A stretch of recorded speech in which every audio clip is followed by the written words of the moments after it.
ध्यानमूलं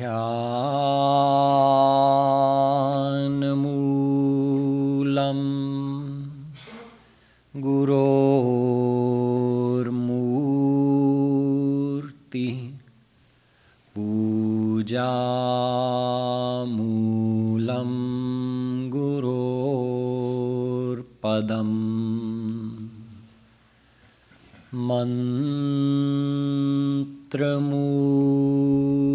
मन्त्रमूलं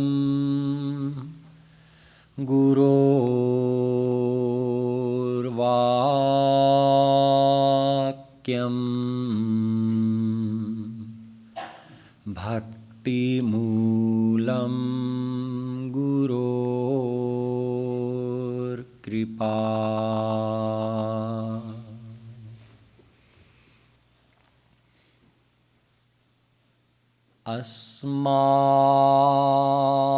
अस्माकं यदुनन्दनाङ्घ्रि युगलध्यानावधानार्थिनां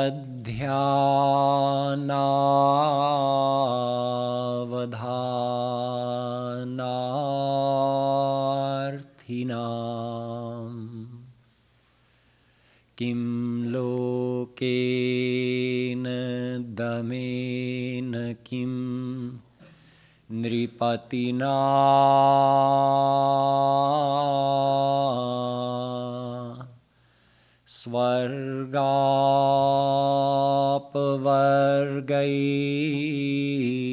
स्वर्गापवर्गैश्च किम्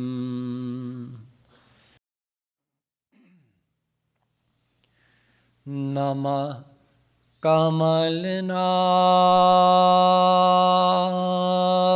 कमलनाभाय नमः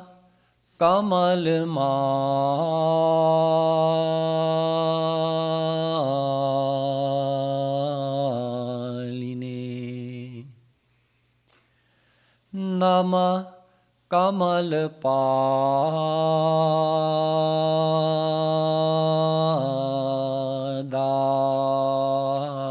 कमलपादाय नमस्ते कमलेक्षण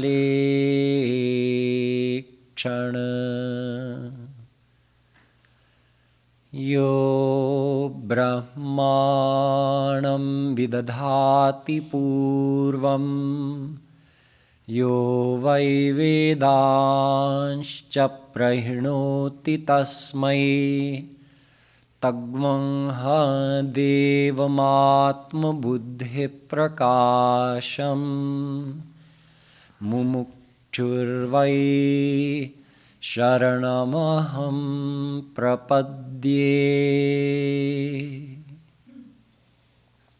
Dear devotees, we'll have a few minutes of Nam Sankirtan. So let's do Roop Dhyan while we chant Radhe Govinda. Radhe Radhe Govinda, Radhe Radhe, Radhe Radhe Govinda, Radhe Radhe Govinda, Radhe Radhe, Radhe Radhe Govinda, Radhe Radhe Govinda, Radhe Radhe, Radhe Radhe Govinda, Radhe Radhe Govinda,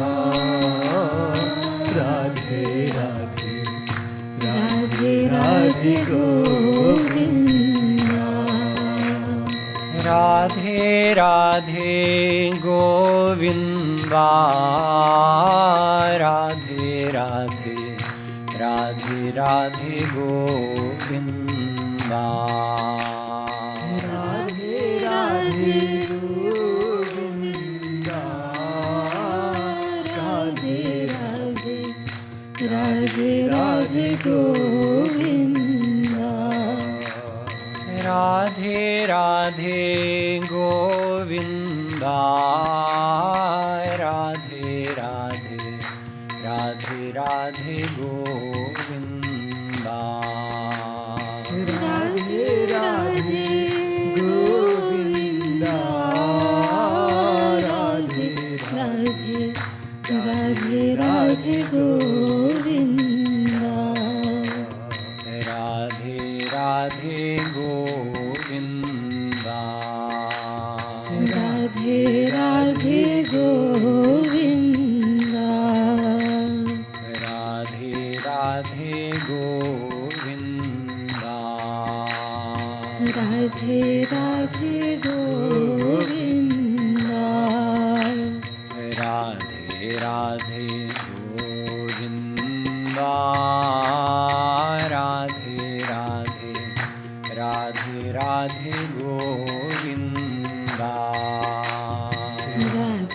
Radhe Govinda, Radhe Radhe, Radhe Radhe Govinda.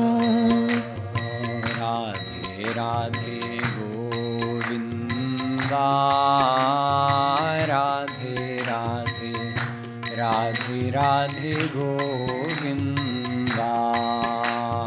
Radhe Radhe Govinda, Radhe Radhe, Radhe Radhe Govinda. Radhe Radhe Govinda, Radhe Radhe, Radhe Radhe Govinda. Radhe Radhe Govinda, Radhe Radhe, Radhe Radhe Govinda. Radhe Radhe Govinda, Radhe Radhe, Radhe Radhe Govinda. Radhe Radhe Govinda, Radhe Radhe, Radhe Radhe Govinda.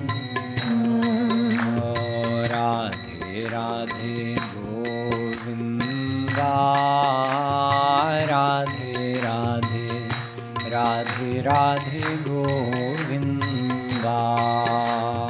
Radhe Radhe Govinda, Radhe Radhe, Radhe Radhe Govinda. बोलो लाडली लाल की.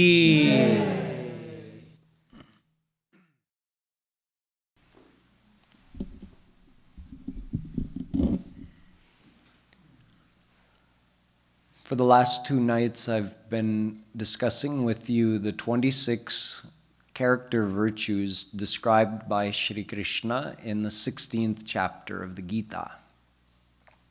Of course, we could make the list much longer, but he's just named these 26 here. If you named all the virtues a person could have in their character, it could be many times 26. But he's chosen these 26, so this is what we're focusing on in this camp. On the first day, I explained to you that sattva sanshuddhi means maintaining sattva gun in the mind. So this is a very general statement because sattva gun includes all the good virtues. The second one was jnana yoga vyavasthiti, keeping spiritual knowledge in the mind all the time. It means we have to keep reviewing it by reading the right books to understand Tattva Gyan, such as Prem Ras Siddhant by Shri Kripaluji Maharaj, or by listening to speeches of someone like Jagadguru Shri Kripaluji Maharaj, who can explain to us the essence of our scriptures, and then not only hearing it or reading it, but reviewing it again and again in our mind, doing manan of that knowledge. And then because we've done so much manan of it, it becomes more likely that we're going to practically apply that knowledge when it is needed. On that first day, we also discussed 3 more virtues: tej, dhriti. Tej meaning having a bright, energetic quality to the personality. Dhriti meaning being determined, being patient when you have a goal in mind, whether it's a spiritual goal or a material goal. To accomplish that, we have to just keep pushing ahead in a calm way, no matter what obstacles we meet or what fears we have to deal with. And that was the 5th guna that we looked at, the Daivi guna. Abhayam, being fearless. In Rupa Goswami's Bhakti Rasamrit Sindhu, he actually names 9 landmarks that a devotee may see as if they're following the path of Raganuga Bhakti, as their heart purifies, they see 9 things develop in their personality. So one of those is Asha Bandha, which means a confidence that Krishna is mine, Radha is mine, so they are going to come to me, I will meet them. They care for me, they are with me all the time, so what do I have to fear? What do I have to worry about? This guna starts to rise in the heart and mind of a person as the mind purifies through doing devotion. So Shri Krishna has mentioned it here as well. Being fearless is a good quality of the mind. Last night we looked at 7 more gunas. Yagya, which in this case means worshipfulness towards God, in any form it may take, any form of worship, but that feeling of He is greater than me. That's what he's indicating here. Shauch was another one, meaning cleanliness, tidiness, neatness.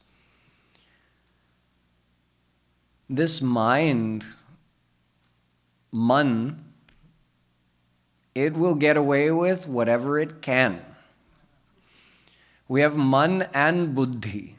Man means the emotional part of or the emotional facet of our mind, and buddhi means the intellectual facet of the mind. So buddhi gains the knowledge, understands, makes decisions, and man gets the impulses, the feelings. We are meant to direct the man or control the man with the buddhi. If we don't do that, then we're more like young children who, you see, a young child doesn't have impulse control, right? They learn that when they get older. That's why you don't scold a child, a 2-year-old, for yelling. They don't know any better. That's what they do. When they get older, they get the power to control those impulses. The more we exercise the power of our buddhi, the power of our intellect to control our man, the more the man will behave itself. And the more we let the man have its way, the more balwan it becomes. It grows more and more powerful. Oh, you let me get away with this? Okay, just like a child again. Next time I'll try this. This was advice given to us by Jagadguru Shri Kripaluji Maharaj. He says, the more you control your man using your buddhi, the more soft that man becomes. And the more you let man have its way, oh, I feel like doing this, I feel like doing that, regardless of whether it's the right thing for you or not, the more you let your man have your way, the more strong it becomes and the more difficult it becomes to control it. So that's why even a simple thing like shaucham is important on the devotional path, because it's another way of instituting that discipline over the man. No, man, you can't just throw your dirty clothes on the floor. I know you're lazy by nature, you're saying to your man. That's your nature. You like to do whatever you want, whenever you want. But no, you put it in the proper place. You clean your dishes right away. No, don't leave them sitting in the sink. Whatever it may be, this discipline you all institute to keep your houses clean, or your room clean, or your apartment clean, it's part of controlling the man, and that helps with devotion. Because every little bit that our intellect controls our mind makes the, meaning man, makes the man more obedient. In addition to shauch, we talked about ahimsa, that ahimsa is not just avoiding physical confrontation. In this case, non-violence means internally not wishing harm on another, not wishing to hurt another, but that being said, you still may have to use physical force in certain situations. Madhavam was another one, gentleness, softness of the heart. Satyam was another one, which we understood, although it means truthfulness. It doesn't mean absolute truthfulness in every situation. You have to apply it properly in your life. Arjavam,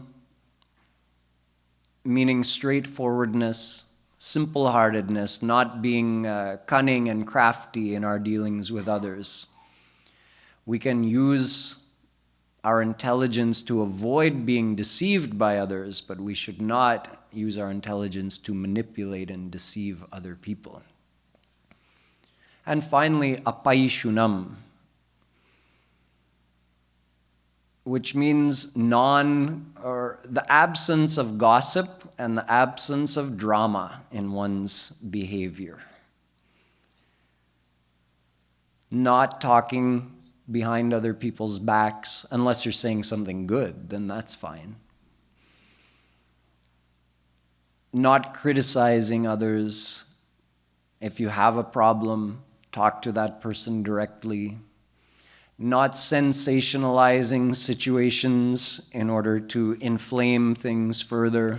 This is apaishunam. And as I told you, Jagadguru Shri Kripaluji Maharaj took it a step further, saying that never mind the outward behavior, we shouldn't even waste our time thinking about another person's faults. We can look into our own faults, try to observe what faults we do have, try to control those faults in our behavior. And instead of focusing on others' faults, we can focus on their good qualities. And that will develop a more positive habit in the mind, which could gradually start to replace the negative habit we have of almost constantly, when we look towards another person, at least a grown person, we're more forgiving with children, but when we look towards another adult, we're very critical most of the time. We see their faults much more than their virtues. So we need to reverse that. Tonight, we'll look at a few more of these Daivi gunas. There's another Shlok. We're looking at the first 3 shlokas of this 16th chapter. So Shri Krishna says, Teja Kshama Dhriti Shaucha Madroho Nati Manita and Daya Bhuteshva Loluptvam Mardavam Hrira Chapalam. This includes some of the virtues that we'll look at tonight. Daya. Daya Bhuteshu. Bhuteshu means all the living beings. And Daya means compassion, mercy. Not just a feeling of compassion or a feeling of mercy, but one that moves us to action. Shri Krishna says this is a good quality. A good person imbibes that quality or develops that quality of compassion. Sometimes people ask, in Christianity, because we're inundated with things about Christianity living in America, so naturally people wonder, we have the 10 Commandments in Christianity. What do we have in Hinduism that's similar to that? Well, as you're seeing, in our scriptures, actually, there are many different places where there are do's and don'ts listed and virtues and faults listed, like we're studying here in the Gita. But a lot of the time it focuses more on the internal state, meaning it's not just do this or don't do that, it's about what's going on the inside. So develop the general virtue of compassion, of daya. This is simple to understand. After daya, there are a few more qualities, like one big one, akrodh. Krodh means gussa, anger. Akrodh, absence of anger. We could, probably many of you would like that, let's just spend the whole week on this. Because this is probably one of the 2 or 3 things that people ask me the most. That and how do I control the mind when I'm meditating? Second one would be, how do I reduce my anger? How do I control my anger? Well, there are 2 sides to it, like I explained on the first day. There's the learning to control it, and then there's the dealing with the root of the problem. So dealing with the root of the problem means our heart needs to be purified by doing bhakti. Our heart can be purified by doing rup dhyan on God. Then from inside, the anger goes down. That's why when Rupa Goswami was describing these 9 characteristics of bhav bhakti, when you're reaching a higher level of bhakti, one he said was chanti. Not shanti, chanti.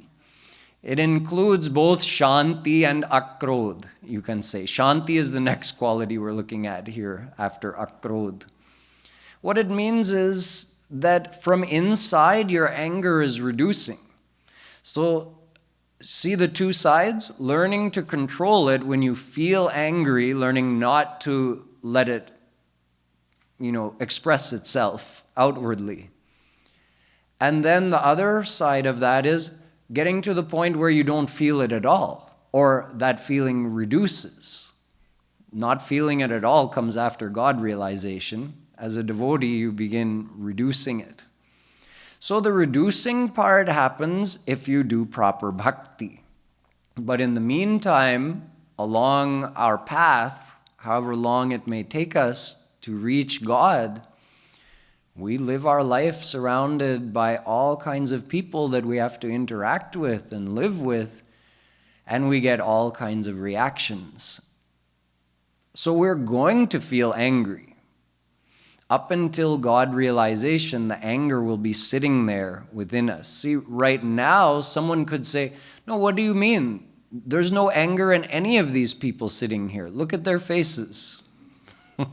But it's waiting for its chance just under the surface, right? If someone's cell phone rings, then all of a sudden, or someone sits down right beside you and bumps you like that, gives you an elbow, then the anger immediately shows its face. It means it's there, it just didn't have the right environment to bring it out. So since we have that anger waiting there, we do have to learn how to control it. Kripaluji Maharaj says, usko dabana sikho. Just like, fire is potentially damaging to your body, right? So if you're out around the campfire that we're going to have tomorrow night, and some spark comes on your clothes, and a little flame starts, immediately you will put it out like that. Because if it spreads, it will cover your whole body and you'll be in big trouble. So you put it out right in the beginning. In other words, right as soon as the anger comes, usko dabao. Put it out right away. That's what he says to do. But how do you do it? Well, he's given us some practical things we can apply. First of all, when we get angry, normally it's because we feel justified in being angry. We know that anger, in general, it's an unwanted thing, but in this case, this person has done something so offensive. For again and again, they keep doing the same thing. So we just feel justified that I know anger's wrong, but this person deserves it.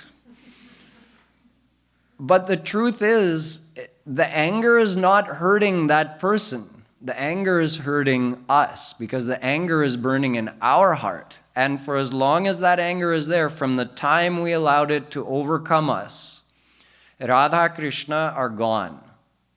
Right? The goal is to remember God all the time. That's karma yoga. You're actively involved in the world, but remembering God. So when anger has come, you've banished God from your heart and you've allowed anger to enter.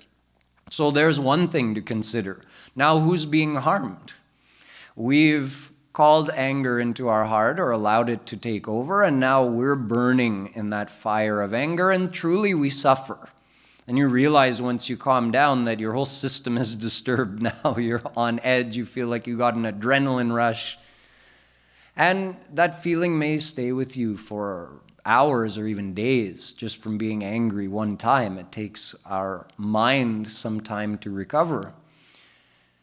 Now, for an ordinary person, they can even realize that much. And then for someone who's doing devotion to God, then they can also understand how much it disturbs their own devotion. When you're doing devotion, gradually your bhav builds, it accumulates. The more you remember Radha Krishna, the more the feeling of connection to them increases, and the more that feeling of confidence and happiness increases. And then when we feel angry, all of that is finished. It's just cut. And then to get back to that feeling that we had before, it takes time. So if we realize that, okay, this person may deserve it, I may be justified in being angry here, but is it worth the price? Am I willing to pay that price that I'm going to pay if I allow myself to get angry? The other thing, you keep that knowledge in your mind, then keep one more thing in your mind. Radha Krishna are also in that person that we're so angry at. If you visualize that, if you see that and remember it, all of a sudden the anger dissolves. Or if that doesn't work for you, try another tact. Shri Krishna is right here with you. Remember I said yesterday, how would we modify our behavior if we could physically see God beside us when we're talking to another person? It would change the way we speak to each other. It would change everything we do. And yet the fact is He is always beside us. But because we can't see Him, so we forget that fact.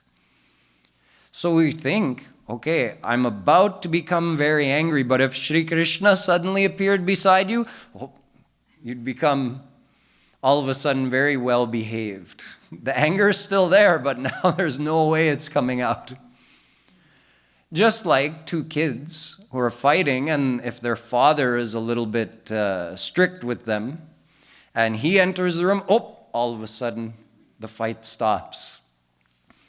Same thing like that. If we remember God is right here, anger is finished. It's that we don't remember that, or we refuse to remember that. We again think, He may be here, I don't care. I'm going to get angry at this person. I am that justified in getting angry in this case. So it's up to us. It's, again, going back to that point I made the first day, that you take that knowledge at the time it's needed. When you're about to get angry, that's when you need your spiritual knowledge. That's when you desperately need that protection of your spiritual knowledge. So if you forget it at that time, then it was of no use. It's something you're carrying around in your mind, but you never applied it when it was actually needed. Along with akrodh, shanti, Shri Krishna says. Shanti you can take to mean calmness, even if something good happens to you or something bad happens to you. When something good happens, normally we become very excited. And that excitement has a peak. And eventually when something bad happens to us, because it always does, that's the world. The good follows the bad, follows the good, follows the bad. It's just the nature of the world. So if we get very excited when something good happens, then we'll become equally depressed when something bad happens. If we have spiritual knowledge, then we remain the same in both situations, more or less. Again, we're not God-realized saints, that's the goal, but we can strive to be more like that. Same thing if someone insults us or offends us, to remain calm.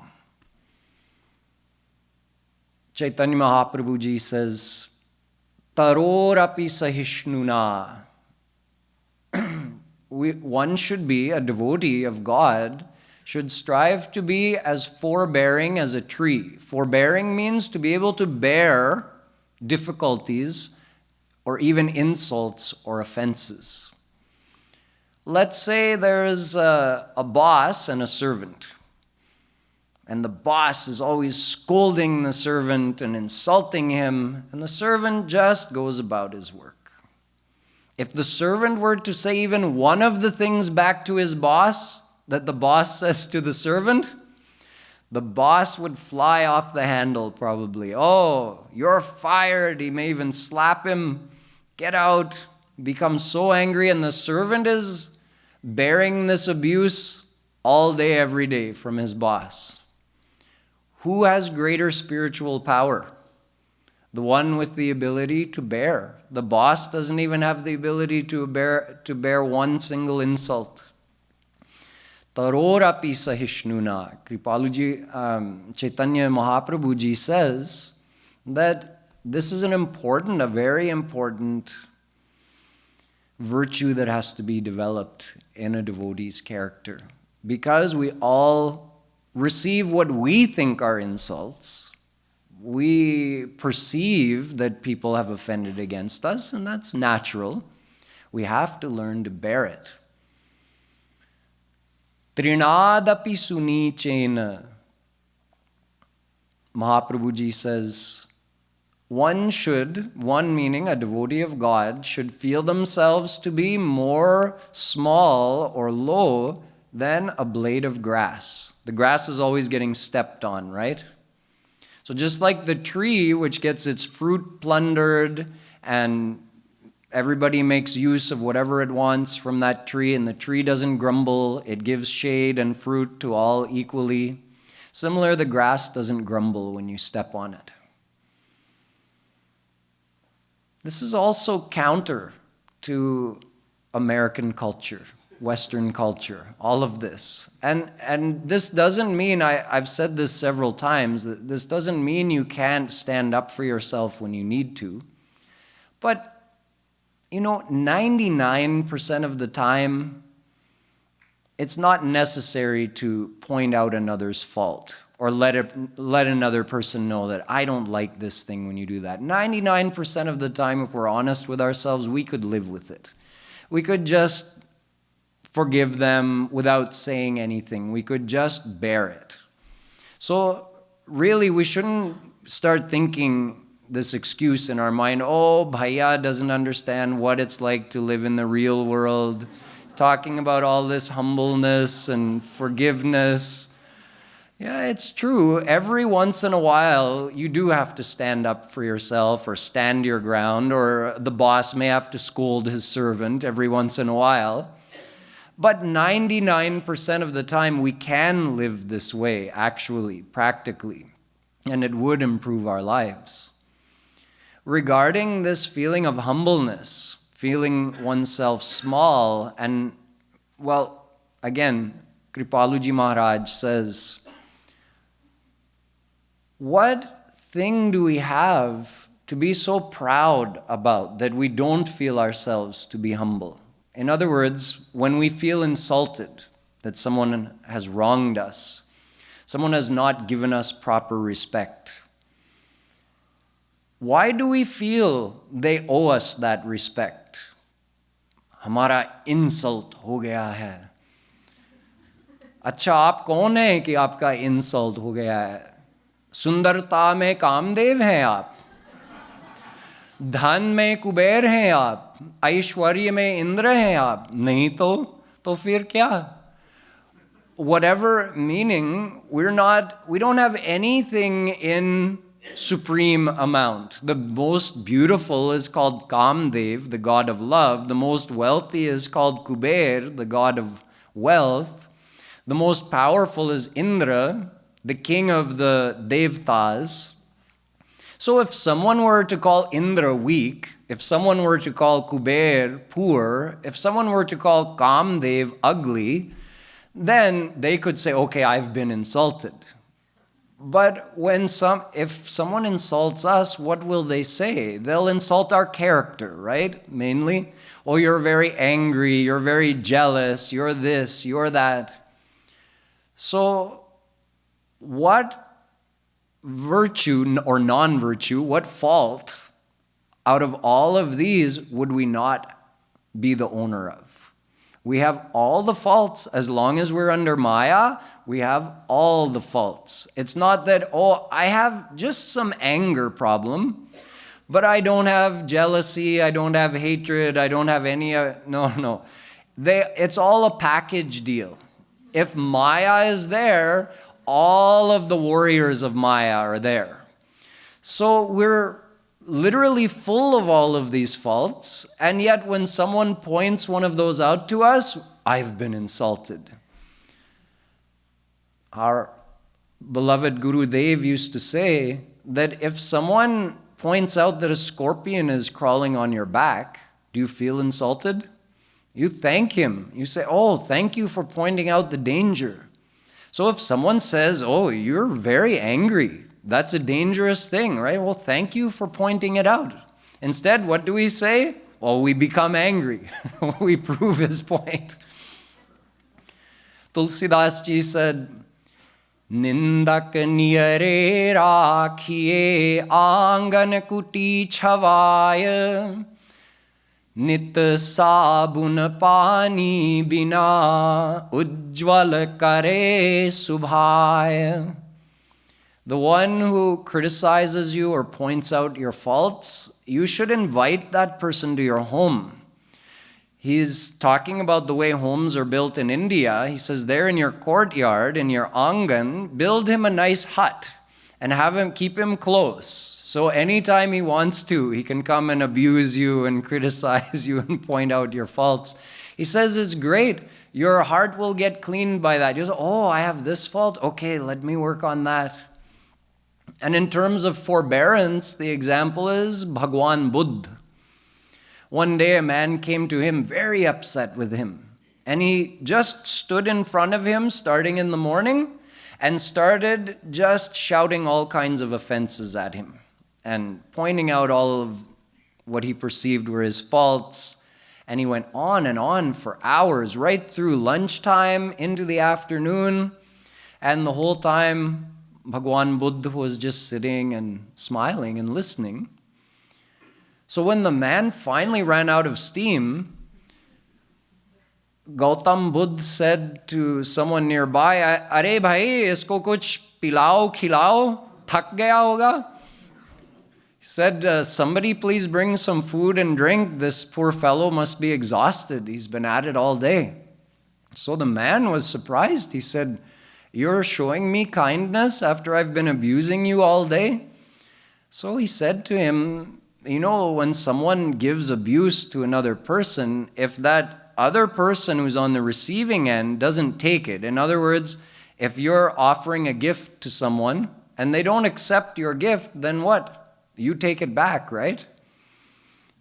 So he says, I haven't been taking in anything internally, what you've been telling me, so you can take it all back with you. And if you want, after eating and drinking a little bit, you can start up again, that's fine.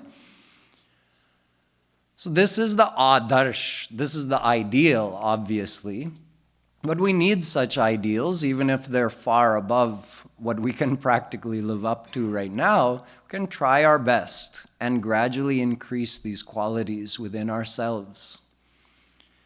In this whole idea of being humble, being, Chaitanya Mahaprabhuji adds, Amanina manadena. Same thing Shri Krishna says here in the Gita. One virtue he mentions, nati manita. Not demanding respect from others. That's what Shri Krishna says. Mahaprabhuji said, not demanding respect, but giving full respect to others. You know, this idea that, don't you know who I am? I'm a preacher, I wear yellow.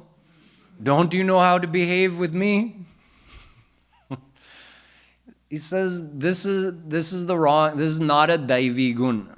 We should feel ourselves to be the smallest. We don't. Saints truly feel themselves to be the smallest, and they are the greatest because they get all of these qualities in unlimited amount after they attain God. Like Kabir Das Ji says, Mo samakaun kutil khalkami. Who could be more wretched, more fallen than me? The truth is, a saint is beyond all of that, yet the saint truly has these feelings of humbleness. And we, who have committed uncountable sins in uncountable past lifetimes, and despite receiving unlimited times this human birth and the opportunity to surrender to God, never once have we surrendered to God. That is our state, and yet we feel, I am deserving of respect. No matter who we are, a devotee, a pracharak, anybody, until God realization, we're all in the same boat. We've all missed this opportunity uncountable millions of times. We've all accumulated, even if we did one sin in every human birth, we've accumulated infinite sins because we've had unlimited lifetimes. So when that's our history, that's our track record, then who are we to demand respect? So we should practice giving respect to others, but not make a demand from our side. As I mentioned, these are high ideals, but the more we practice it, the more we actually do develop them in our personality. Shri Maharaj Ji used to say, every night before sleeping, think back to the day and think, where did we make mistakes? Where did I become angry? Where did I not give proper respect to another person? Where did I become too demanding, showing my vanity that you should treat me like this? Think about those instances because there always will be some. Think about them, acknowledge them, and then resolve to do better tomorrow. Okay, if I got angry 5 times today, then tomorrow I'll reduce that number. And then when we get up in the morning, again, we think about, okay, last night I remembered these mistakes I made, and I resolved to do better today. So you remember that resolve first thing in the morning, then start your day. He says, even just that practice, if you do that for a month, you'll notice a big improvement. So this complements our Rup Dhyan. It's not just that we can sit and do devotion and think that everything is going to be fine. We also have to try to improve ourselves in the rest of our life. The two go hand in hand because, we don't just exist for that 1 hour that we're doing Rup Dhyan when the rest of the world doesn't matter for us. We also have the other however many 20 so hours of the day, which are just as important, just as impactful on our mind, depending what happens, good or bad. So all of these qualities, not timanita, not demanding that others show us respect, akrodh, trying to avoid becoming angry. We can add another one to that, kshama. Kshama, forgiveness. See, they're all interrelated. Obviously, if we're trying not to get angry, it means we have to forgive the person who's wronged us. Sometimes we feel like if we're forgiving someone, we're doing them a favor, right? Oh yes, this person has wronged me, so we're thinking to ourselves. So now I'm so big, I'm so generous that I'm going to forgive them. But actually we're doing ourselves the favor by forgiving them because we're carrying around that grudge. It takes so much energy to do that. We're dumping that baggage. We're saying, I don't need that anymore. It makes no difference to the other person. Nothing has changed inside them by us forgiving them, right? we changed ourselves. So we also benefit by cultivating this kshama, this quality of forgiveness. And one more, adroha. Adroha means lack of animosity. See, they're all interrelated. Shri Krishna is just coming at it from many different angles. Droha means enmity, animosity. So adroha, absence of that enmity. Sometimes someone else may consider us to be their enemy. Doesn't mean we have to consider them to be an enemy.